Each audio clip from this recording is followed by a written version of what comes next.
하나님, 비천한 자를 택하여 하나님의 거룩한 말씀을 전하라 하십니까? 어떻게, 무엇으로 하나님의 말씀을 전할 수 있습니까? 오직 하나님의 영으로 우리의 마음을 주장하여 주옵소서. 오직 하나님의 뜻만이 우리 모두의 마음에 비추어지고 사람이 아닌 하나님의 뜻 앞에 부복할 수 있는 믿음을 허락하여 주옵소서. 예수님의 이름으로 기도드립니다. 아멘.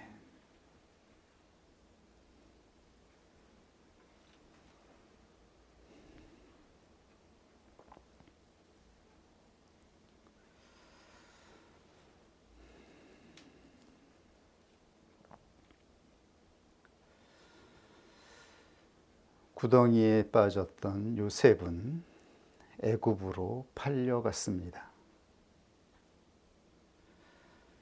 요셉이 애굽으로 팔려간 것은 예수님이 세상에 팔려간 것을 예표하고 있습니다.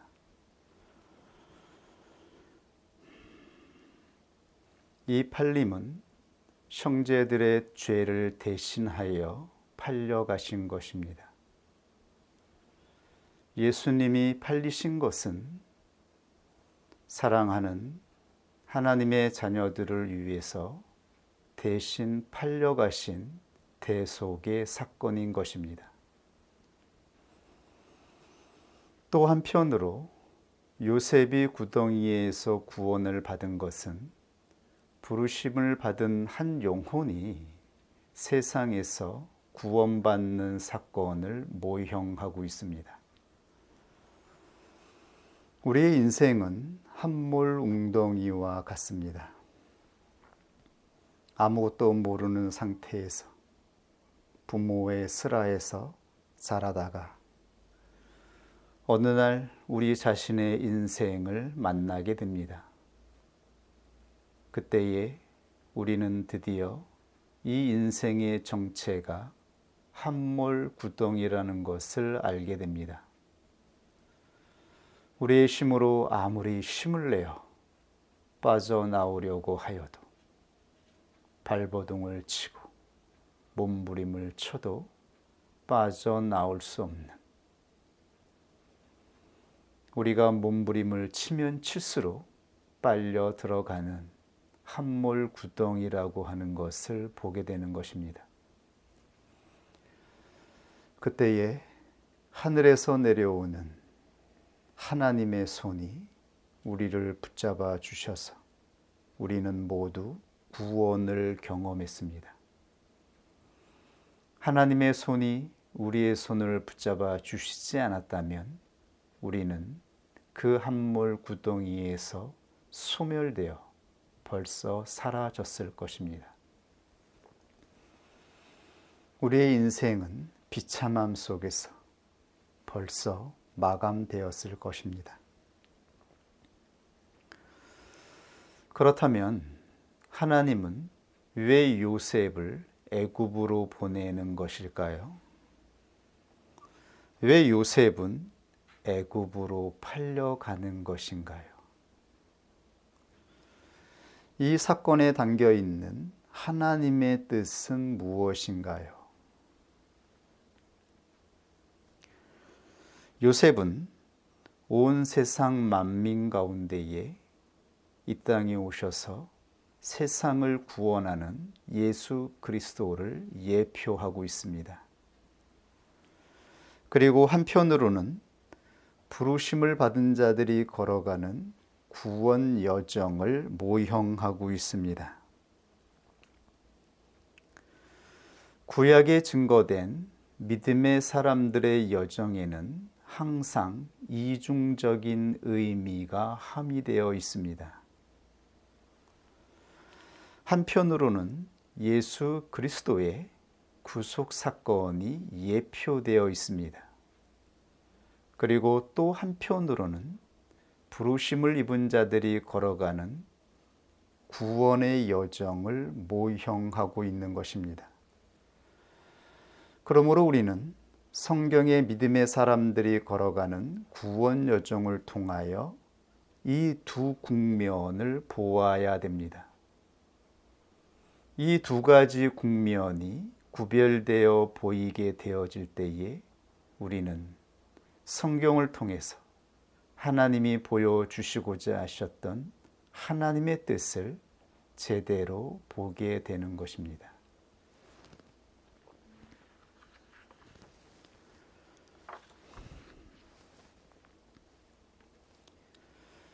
성경 본문에서 우리가 발견한 중요한 단서는 요셉이 빠진 구덩이가 빈 것이며 그 속에 물이 없었다라고 하는 것이었습니다. 요셉이 빠진 구덩이에는 물이 없었습니다. 물은 이 인생을 채우는 본질을 의미하고 있습니다. 이 인생의 본질은 무엇입니까? 구덩이에 고인 구정물, 오염된 물과 같습니다. 이 인생을 통해서 채워진 그 물로서는 어느 누구도 생명이 구원을 받을 수 없습니다. 우리의 인생이 깨끗한 물로 채워질 때에, 즉 끝없이 흘러나오는 샘의 근원이 있는 생수로 채워지게 될 때에 우리의 인생은 구원을 얻게 되는 것입니다. 광야를 걸어갔던 이스라엘 백성들은 반석에서 흘러나오는 샘물을 먹었습니다. 그들은 광야에서 하나님이 주시는 샘물을 먹었습니다. 이것은 하나의 예표입니다. 왜냐하면 그 실상이 따로 있었기 때문입니다. 성경은 이 샘물의 실상이 바로 예수 그리스도의 인격이라고 증거하였습니다. 반석의 실체는 예수 그리스도의 인격이었습니다.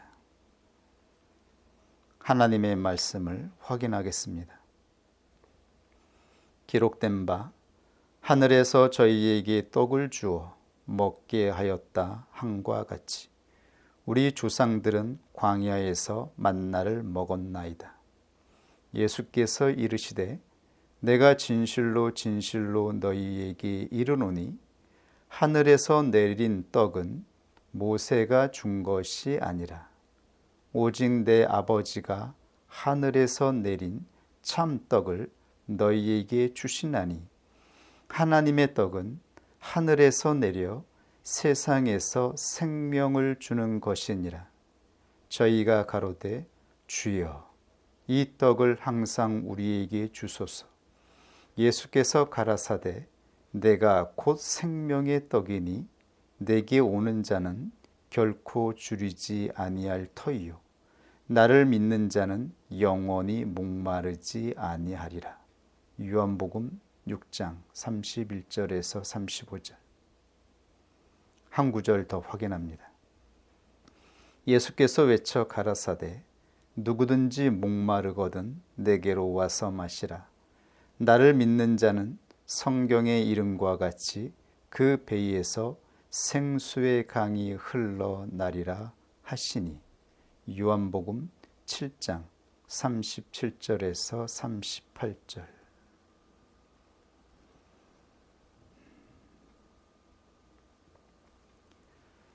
예수님을 믿는다라고 하는 것은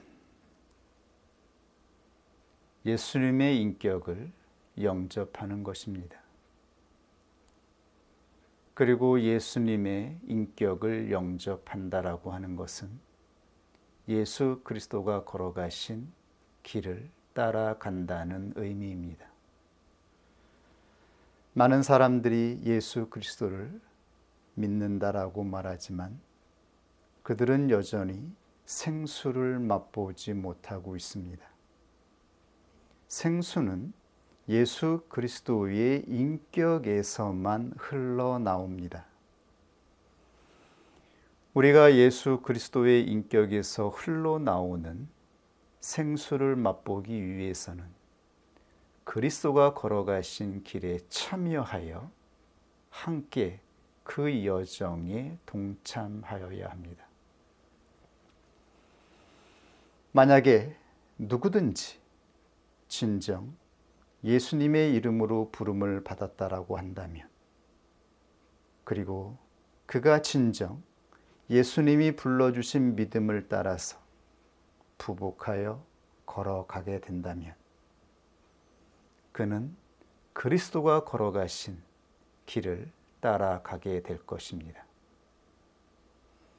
그리고 예수님이 말씀하신 생수를 맛보게 될 것입니다. 이것은 진실이며 진리입니다. 그러나 많은 사람들은 건물 성전에서 흘러나오는 물을 먹고 있습니다. 건물 성전에서 나오는 물은 생수가 아닙니다. 많은 사람들이 건물 성전에서 사람들이 드리는 예배와 모임을 통하여 잠시 위로를 받고 물을 먹어 목을 적시지만 그 물은 생수가 아니어서 영혼을 살릴 수가 없는 것입니다.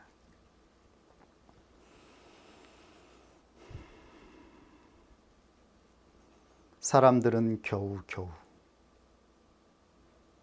성전 예배를 통하여 구덩이에 고인 물로 잠시의 고통을 감당하고 있을 뿐입니다. 이스라엘 백성들은 출애굽을 하여 광야에서 생수를 마셨습니다. 그 누구도 광야로 나가지 아니하면 광야에서 드리는 하나님께 드리는 인격 교회에 참여하지 아니하면 그 누구도 생수를 맛볼 수 없는 것입니다.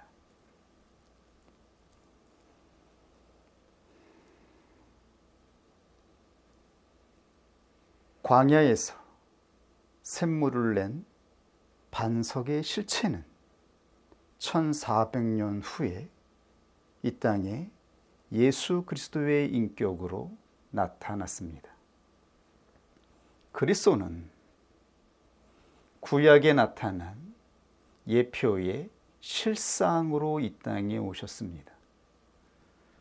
그러므로 예수님은 성전에서, 회당에서 사람들에게 말씀을 전한 것이 아니라 광야에 나가서 산 위에서 말씀을 전하였습니다.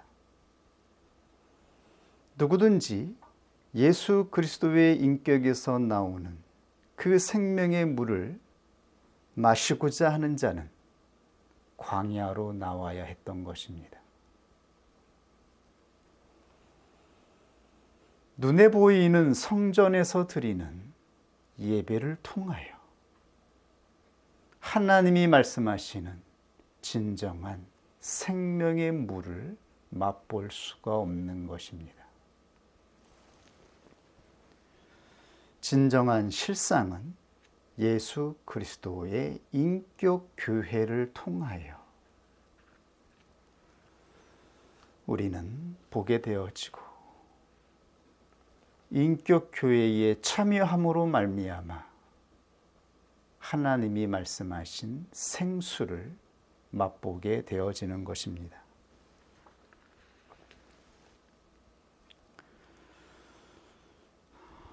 이것을 우리는 분명히 아는 자가 되어야 합니다. 그러므로 부르심을 입은 자들은 광야로 나가는 것을 두려워해서는 안 되고 머뭇거려서는 안 되는 것입니다. 물론 이것은 자의로, 자기의 뜻대로 광야를 나가는 것이 아닙니다. 하나님께서 성령을 통하여 믿음으로 영적인 출애굽을 하게 하실 때에 우리는 진정한 광야로 나아가게 되는 것입니다. 요셉은 이제 하나님이 주시는 생명의 물로 그 인격이 채워지게 될 것입니다. 가나안은 구원 여정을 걸어가는 자들이 광야의 여정을 통과하여 가나안에 주신 말씀이 새 인격의 실존으로 채워지는 여정입니다. 그러므로 부르심을 입은 사람들은 이 두 여정을 순서대로 걸어가야 합니다. 먼저는 광야의 여정입니다. 그리고 다음이 가나안의 여정입니다. 이 여정이 언제 우리에게 이루어질지, 언제 광야의 여정이 가나안의 여정으로 때가 바뀔지는 주권적인 하나님의 뜻에 있습니다. 우리는 하나님의 은혜로 말미암아 믿음을 따라 걸어갈 때에 하나님의 은혜로 이 여정을 보게 되는 것입니다. 그리고 이 여정을 통과하기 위해서는 각각의 고난을 견디어내어야 합니다. 광야 여정에서 인내해야 하는 고난이 있는 것입니다. 가나안에서 견디어야 하는 고난이 있습니다. 저는 가나안의 여정이 이루어지면 고난은 사라지고 평안과 평화가 있는 삶이 있을 것이라고 소망하였습니다. 하나님의 말씀을 따라 걸어가면 속히 하나님이 주시는 평안의 삶으로 이 인생을 살아갈 것이라고 소망하였습니다. 불과 얼마 전까지만 해도 고통이 없는, 고통이 사라진 이 인생에서의 평안한 삶을 기대하였습니다. 그러나 그것은 저의 헛된 생각이었음을 깨닫게 되었습니다. 고통은 우리 자신의 인격에서 나오는 것이었습니다. 고통은 사라지는 것이 아니었습니다. 고통은 우리 인생에서 없어지는 것이 아니었습니다.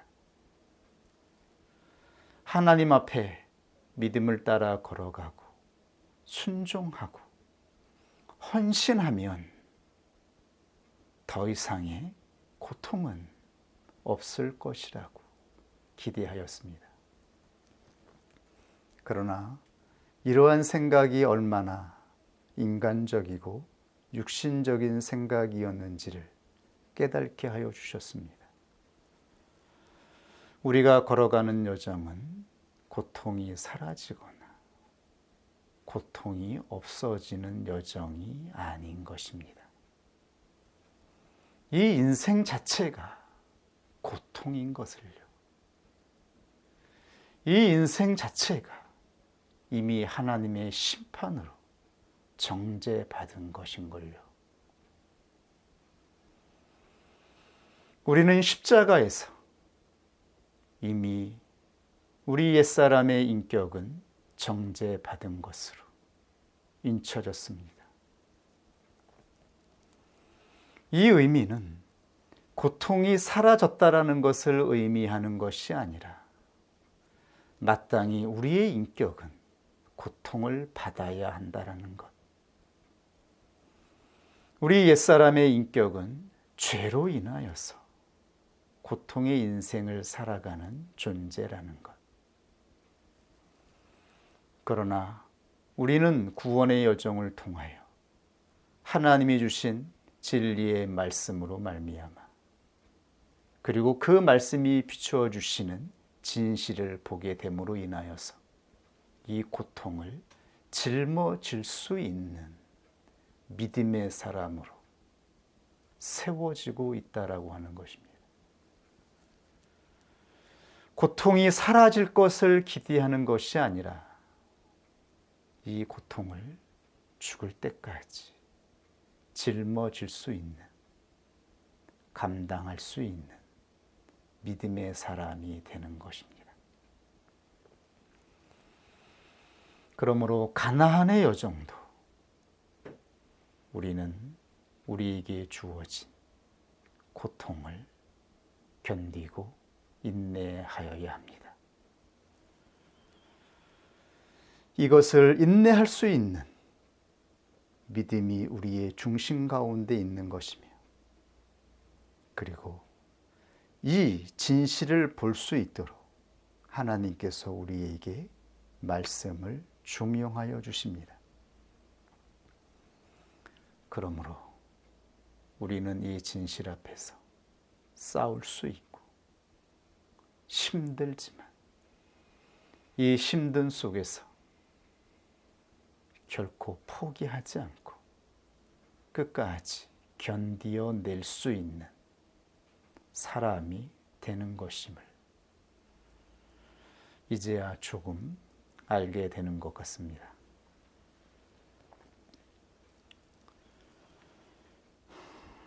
성경은 우리들에게 진실을 보여주고 있습니다. 구약에 증거된 믿음의 사람들의 여정은 그 현실이 고통이었습니다. 믿음의 사람들 중에 이 고통 없이 인생을 살아간 분들은 한 분도 없습니다. 이 고통을 인내하며 견디어낸 것입니다. 그러므로 그분들은 하나님의 사람이라, 믿음의 사람이라고 인침을 받았던 것입니다. 이 세상 사람들도 성경에서 증거하는 진리 비슷한 것을 말합니다. 서양 철학이나 동양 철학의 본질을 보면 그들도 고통을 이야기하고 고통을 말합니다. 그러면서 고통이 없어지는,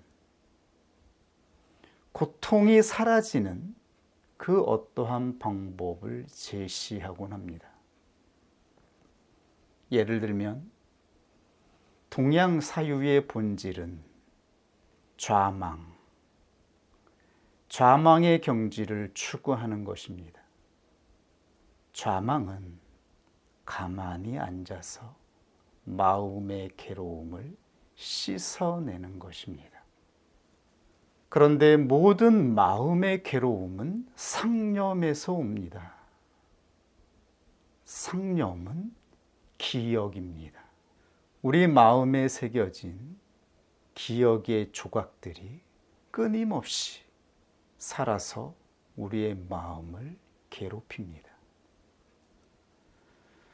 그러므로 동양 사유의 근본은 마음에 있는 상념, 모든 기억들을 비워내는 것입니다. 비워내서 무의 세계로 들어가는 것입니다. 즉 무아지경의 세계로 나아가는 것입니다. 그런데 이 무는 우리가 생각하는 것처럼 없는 것을 의미하는 것이 아닙니다. 동양 사유에서 말하는 무의 세계는 모든 것의 총체, 전부가 있는 곳입니다. 사람들이 마음에서 괴로운 것은 전체의 기억을 가지고 있지 못하기 때문입니다. 우리는 모두 각자의 기억을 가지고 있습니다. 나의 기억이 틀리고 상대방의 기억이 틀리며 제3자의 기억이 다릅니다. 부분을 기억하고 있는 것입니다. 전체를 볼 수 있다면, 전부를 볼 수 있다면 내 마음을 볼 수 있을 뿐만 아니라 상대방의 마음도 볼 수 있고 모든 사람의 마음 전부를 우리가 알 수 있다면 우리는 괴로움에서 벗어날 수 있습니다. 그러므로 동양 사유의 본질은 무의 세계로 나아가는 것입니다. 그 무의 세계로 나아가서 그 전체 세계 속에 융합되는 것입니다. 그러면 나는 없어지고 나의 부분은 없어지고 전부의 세계에 흡수되어 하나가 되는 것입니다.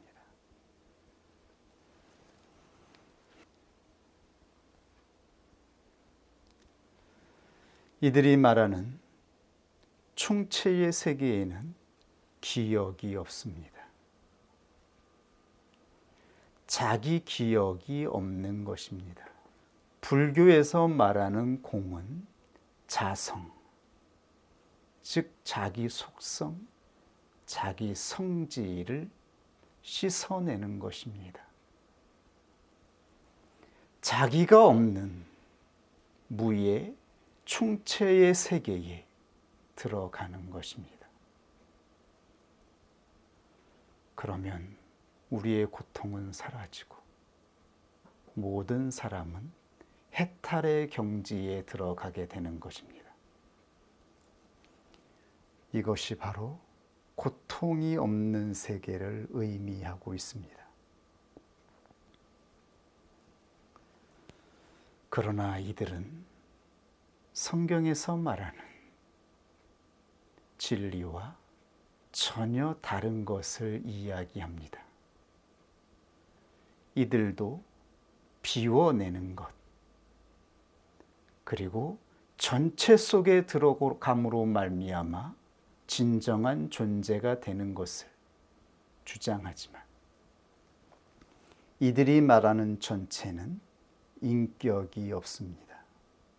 감정이 없습니다. 감정이 없음으로 말미암아 당연히 고통을 느끼지 않습니다. 감정은 우리의 의지가 작용함으로 말미암아 발생하는 것입니다. 그러므로 이들이 말하는 총체의 세계, 하나의 세계는 관념, 우주의 보편 원리인 것입니다. 인격을 부정하는 것입니다. 인격이 없는 존재를 말하고 있는 것입니다.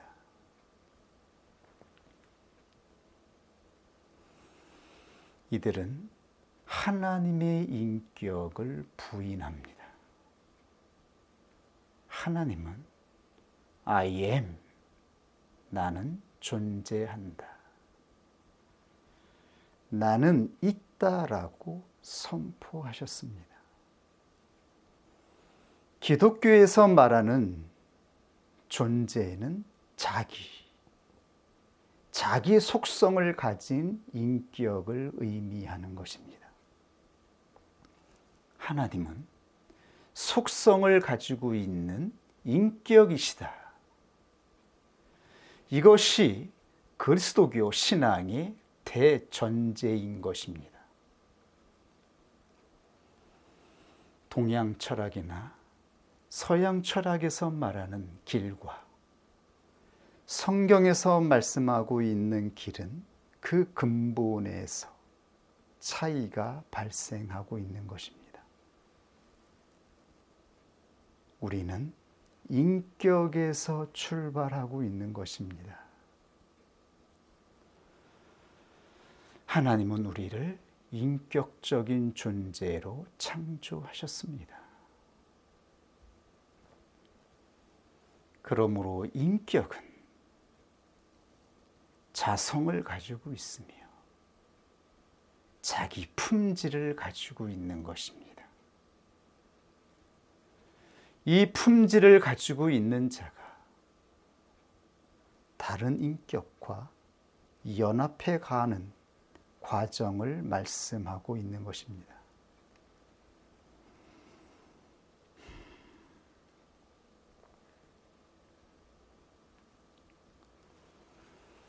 우리도 역시 자기 부정을 말합니다. 광야에서 우리의 자아는 파쇄되어지고 우리의 옛사람의 인격은 씻어져야 합니다. 그러나 우리의 인격이 사라지는 것을 말하고 있는 것이 아닙니다. 인격은 사라지는 것이 아닙니다. 우리의 기억도 사라지는 것이 아닙니다. 우리의 기억이 있는 한 우리는 그 기억의 조각들로 인하여서 여전히 고통스러워하며 괴로움을 겪게 되는 것입니다. 우리가 말하는 자기 부정은, 우리가 말하는 자아 파쇄는 인격적인 자기 부정입니다. 우리 스스로 우리의 의지로 우리가 가지고 있는 고통스러운 기억을, 우리 옛사람의 인격을 우리의 의지로 부정하고 싸우는 것입니다. 이 고통을 감내하며 우리는 믿음으로 새 사람의 인격이 성취되기까지 나아가는 것입니다. 우리 옛사람의 인격이 사라질 것이라고 생각하는 것이 아닙니다. 사라지고 싶다고 사라지는 것이 아니기 때문입니다. 우리의 기억을 없는 것으로 치는 것일 뿐 없어지지 않습니다. 우리의 상처들은 어떠한 사건들로, 어떠한 계기로, 어떠한 수단으로 말미암아 건들고 다시 찌르면 그 감정과 그 기억은 우리 안에서 살아나 우리를 괴롭힐 것입니다. 이것을 사라지게 만들기 위해서 무아지경으로 가는 것은 기독교의 신앙이 아닌 것입니다. 그렇게 가는 구원 여정이 아닌 것입니다.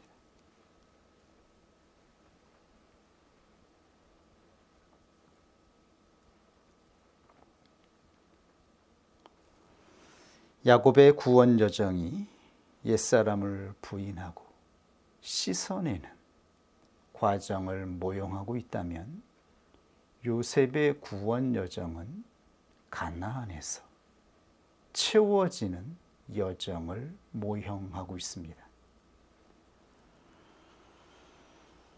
요셉의 구원 여정은 광야의 결과로 나타난 가나안의 여정입니다. 그렇다면 요셉이 가나안의 여정을 시작해서 첫째로 나타내는 열매는 무엇이었을까요? 그것은 바로 정직의 속성이었습니다. 하나님의 말씀입니다. 요셉이 그 주인에게 은혜를 입어 섬김에 그가 요셉으로 가정 충물을 삼고 자기 소유를 다 그 손에 위임하니 그가 요셉으로 가정 충물을 삼고 자기 소유를 다 그 손에 위임하니 그가 요셉에게 자기 집과 그 모든 소유를 주관하게 한 때부터 여호와께서 요셉을 위하여 그 애굽 사람의 집에 복을 내리심으로 여호와의 복이 그의 집과 밭에 있는 모든 소유에 미친지라. 주인이 그 소유를 다 요셉의 손에 위임하고 자기 식료 외에는 간섭하지 아니하였더라. 요셉은 용모가 준수하고 아담하였더라. 창세기 39장 4절에서 6절. 본문의 본문을 보면 생각나는 장면이 떠오르지 않습니까?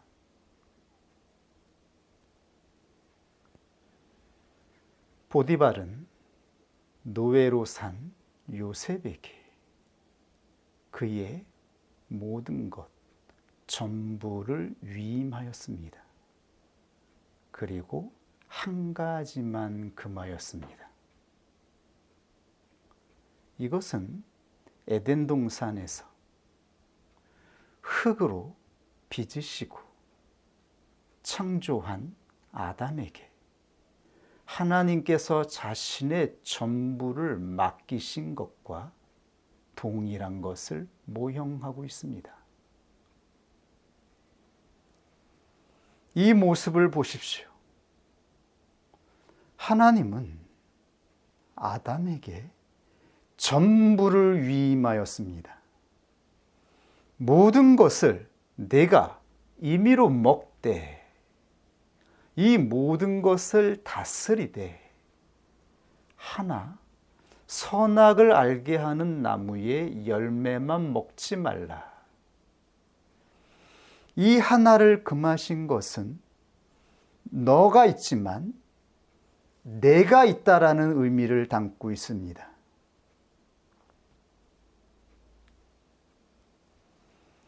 우리는 혼자 살아가는 자가 아닙니다. 그런데 하나님은 전부를 아담에게 위임하였습니다. 하나님의 것 전부를 위임하였던 것입니다. 보디발은 요셉에게 전부를 위임하고 있습니다. 이 전적인 신뢰는 하나님에게서 나오는 것입니다. 이것이 하나님의 인격의 기본 속성이라고 하는 것입니다. 하나님은 믿음의 존재이시며 신뢰의 존재이십니다. 하나님에게서 나오는 것은 전적인 것이며 무조건적인 것입니다. 우리가 하나님을 믿고 살아오면서 이 전적인 신뢰를 혹시 경험해 보셨습니까? 이유 없이 나의 능력과 상관없이 나에게 전부를 위임하는 이 놀라운 신뢰를 경험해 본 적 있으십니까? 그것이 우리 자신이 가지고 있는 조건에서 나온 것이라고 생각하십니까? 우리 자신의 인격이 훌륭하고 조건이 출중하고 우리 자신의 인격이 가지고 있는 품질이 훌륭해서 전적인 신뢰가 우리에게 주어졌다라고 생각하십니까? 이 신뢰는, 전적인 신뢰는 하늘에서 하나님에게서 나온 것입니다.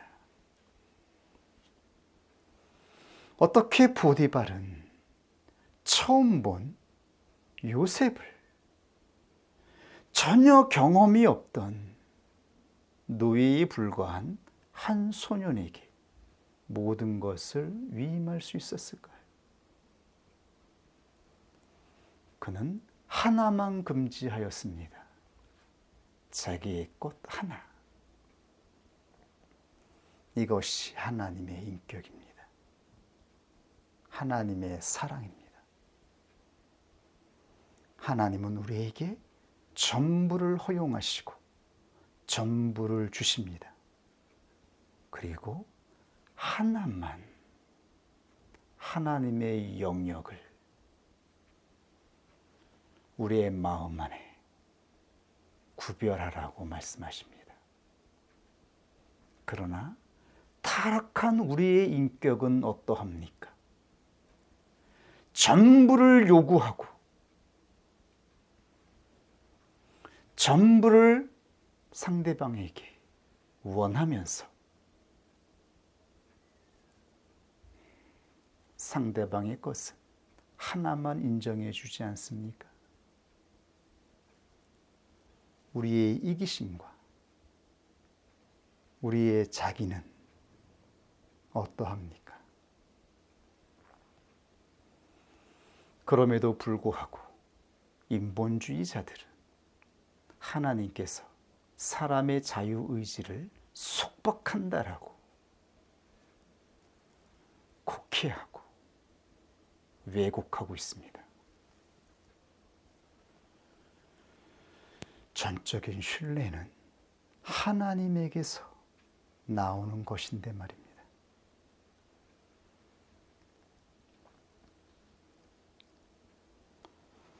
성경에서 정의하는 하나님의 정직은 무엇입니까? 세상 사람들이 말하는 정직과 성경에서 말하는 정직은 전혀 다른 근본에서 시작되고 있습니다. 노예로 팔려온 요셉은 어떻게 주인으로부터 이 놀라운 전적인 신뢰를 얻게 되었을까요? 그 이유가 성경에 명시되어 있습니다. 그 주인이 여호와께서 그와 함께 하심을 보며 또 여호와께서 그의 범사에 형통케 하심을 보았더라. 그 주인이 여호와께서 요셉과 함께 하시는 것을 보았습니다. 여기서 함께라는 말은 동행하다, 동거하다, 하나님과 교제하는 자를 말합니다. 하나님과 교제하는 인격은 그의 경건이 하나님을 향한 경외로 나타납니다. 하나님을 경외하는 자에게서 나오는 태도는, 그리고 말로 설명할 수 없는 그 경건한 느낌은 이 땅에서 볼 수 있는 느낌이 아닙니다. 제가 느낌이라고 설명하는 이유는 이 품질을 사람의 말로, 논리로 설명할 수 없기 때문입니다. 사람과의 관계에서 사람이 자기 안에 있는 자기의 의지로 자기 자신을 믿는, 자기 중심에서 나올 수 없는 특별한 성질이 느껴지는 것입니다. 이러한 하나님의 경외가 느껴질 때에 사람은 그 사람을 전적으로 신뢰하게 되어집니다. 하나님을 경외하며 하나님을 진정으로 신앙하여 나아가는 자에게서는 우리가 거부할 수 없는 특별한 경건이, 특별한 신적인 느낌이 나타나는 것입니다. 보디발은 요셉에게서 하나님을 경외하는 그 경외를 통하여 하나님을 느낄 수가 있었던 것입니다. 그 무엇으로 우리가 사람을 신뢰하며 끝까지 관계성을 맺을 수 있겠습니까? 사람이 무엇이간데 자기를 믿으라 말하며 자신이 신의를 지키겠다라고 말할 수 있습니까? 그가 말하는 신의가 도대체 얼마만한 것이겠습니까?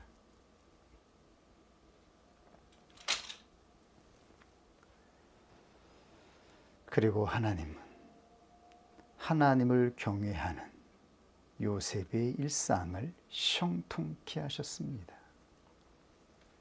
이 형통은 사람이 자기의 노력으로 성취해야 하는 한계를 넘어서는 만족을 의미합니다. 우리가 스스로 공부하고 무엇인가를 준비하고 우리가 열심을 다하여서 우리가 우리의 인생 가운데에 성취한 것이 있습니까? 그 성취가 진정 우리의 마음을 만족할 수 있도록 할 수 있는 그 정도입니까? 우리는 알고 있습니다. 내 능력으로 넘어갈 수 없는 지점, 내 능력으로 이룰 수 없는 영역, 내 능력으로 도달할 수 없는 그 한계가 분명히 있는데 하나님 앞에 순복하여 나아갈 때에 하나님이 그 한계를 뚫고 그 영역을 뚫고 이루신 그 놀라운 표적들을 보지 않았습니까? 그 경험을 갖고 있지 않습니까? 그것은 하늘에서 주어진 것입니다. 우리를 향하신 하나님의 은혜가 우리 안에 믿음을 불러 일으키신 하나님께서 그 믿음이 하나님의 것임을 확증하기 위해서 보여주셨던 놀라운 복이었습니다. 그것을 형통이라 말하는 것입니다. 보디발은 이것을 보았습니다. 그는 이방인이었습니다. 하나님을 믿는 자가 아니었습니다. 그럼에도 불구하고 요셉이 신뢰하는 하나님을 보디발은 경험하였습니다. 요셉이 믿는 하나님으로부터 주어지는 놀라운 표적을 보았다라는 것입니다. 그러므로 보디발은 요셉을 전적으로 신뢰할 수 있었던 것입니다. 무조건적으로 그에게 모든 것을 위임하고 맡길 수 있었던 것입니다. 하나님을 두려워하는 요셉의 믿음을 보았기 때문입니다. 그렇다면 정직의 반대는 무엇입니까? 거짓입니다. 거짓의 가장 피동적인 모습은 숨는 것으로 나타났습니다. 아담은 하나님 앞에서 동산나무 사이로 숨었습니다. 그는 적극적으로 하나님을 속이려는 마음을 가지고 있지 않았지만 무엇인가 때문에 그는 숨었습니다. 그 이유는 우리가 다 알다시피 두려움 때문이었습니다.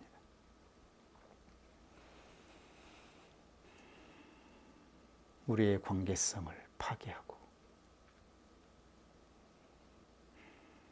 얼굴을 바라보지 못하게 하고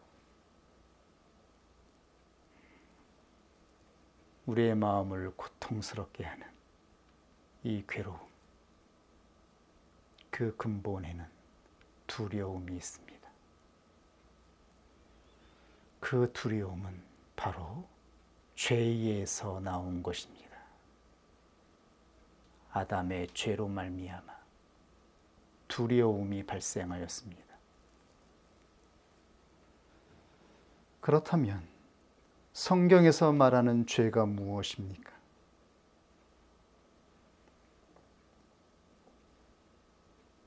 무엇을 죄라고 말하고 있는 것입니까? 그것은 하나님을 불신한 것입니다.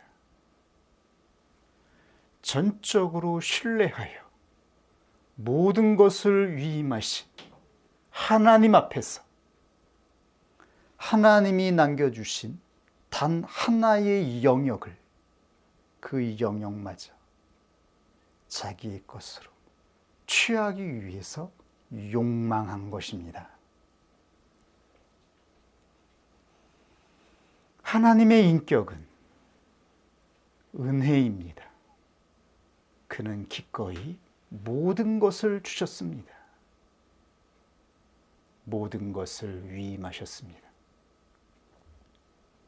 그리고 하나의 영역만, 하나님의 존재가 있다라고 하는 것, 하나님이 인격이시다라고 하는 것, 그 하나를 붙잡기를 원하였습니다. 하나님은 관념이나 질서가 아니라 인격이셨습니다. 그러므로 하나님이 있다라고 하는 것을 기억하라 말씀하신 것입니다. 아담은 이 하나마저 욕망함으로 말미암아 하나님과의 관계성을 파괴한 것입니다. 이 불신이 바로 죄라고 하는 것입니다. 이 불신에서 모든 거짓과 속임과 두려움, 공포, 고통이 발생하였다라고 말씀하고 있는 것입니다. 모든 정직은 하나님을 신앙하는 데에서 나오는 것입니다. 그러므로 하나님을 신앙하는 자는, 하나님을 경외하는 자는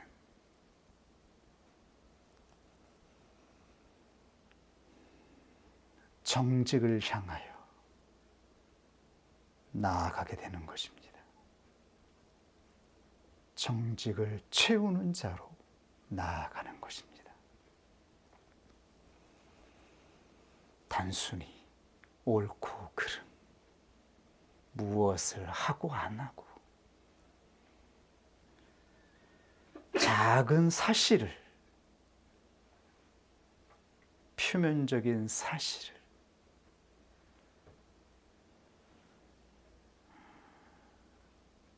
어떠한 뜻으로 바꾸는 데 있는 것이 아니라 모든 정직은 하나님을 신뢰하는 데에서 나오는 것이라고 말씀하였던 것입니다. 그것을 바로 믿음이다. 믿음이다라고 말씀하고 있는 것입니다. 그러므로 창세기 12장부터 시작되는 내적인 부르심의 여정은 믿음으로 걸어가는 여정입니다. 그러므로 모든 의인은 믿음으로 말미암아 살리라 라고 선포된 것입니다. 그러므로 마틴 루터는 오직 믿음으로 의롭다함을 받는다라고 이 진리를 다시 외쳤던 것입니다. 그러므로 모든 구원의 여정은 하나님을 경외하는 데에서 시작되는 것입니다. 모든 교회의 부패는 단순히 윤리적으로 부패되는 것이 아니라 믿음을 상실하는 것입니다. 우리가 믿음으로 나아가면,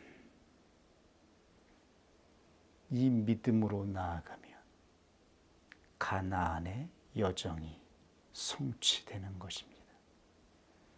믿음으로 우리의 인격은 새로운 속성으로 채워지는 것입니다. 이 놀라운 하나님의 뜻을 다시 한번 되새기고 다시 이 인생을 시작할 수 있기를 원합니다. 우리가 걸어가는 구원의 여정이 무엇인지 알기를 원합니다. 고통은 사라지지 않습니다.